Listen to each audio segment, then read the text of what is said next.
Tampang Cristiano penabrak Argo mahasiswa UGM ditangkap, sempat ganti plat nomor di Polsek.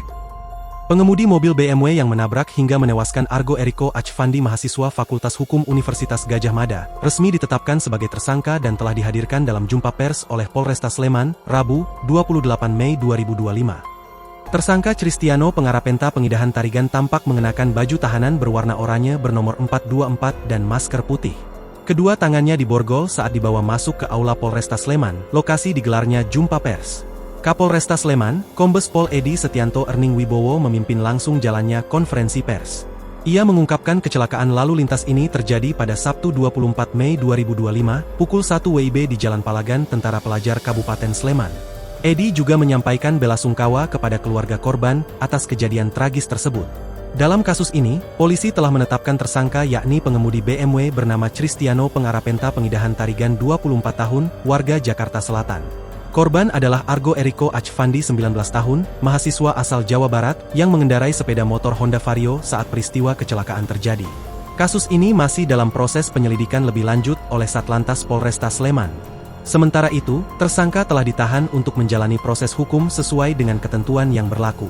Sebelumnya, polisi mengungkap bahwa plat nomor mobil BMW yang menabrak Argo Eriko hingga tewas sempat diganti oleh orang tak dikenal setelah mobil diamankan. Polisi kini telah menangkap pelaku pengganti plat tersebut.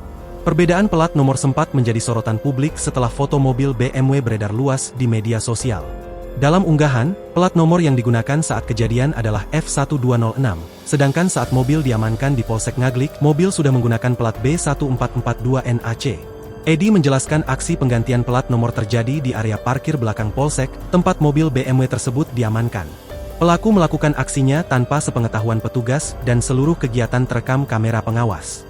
Kita ambil CCTV-nya, itu dia mengganti di dalam area Polsek, karena itu mobilnya parkir di belakang Polsek sana, mereka berkumpul di situ tiba-tiba mengganti tanpa pengetahuan dan izin dari kita, lanjutnya. Kapolresta menegaskan bahwa pelaku bukan anggota kepolisian, identitas dan motif pelaku kini masih dalam pendalaman penyidik.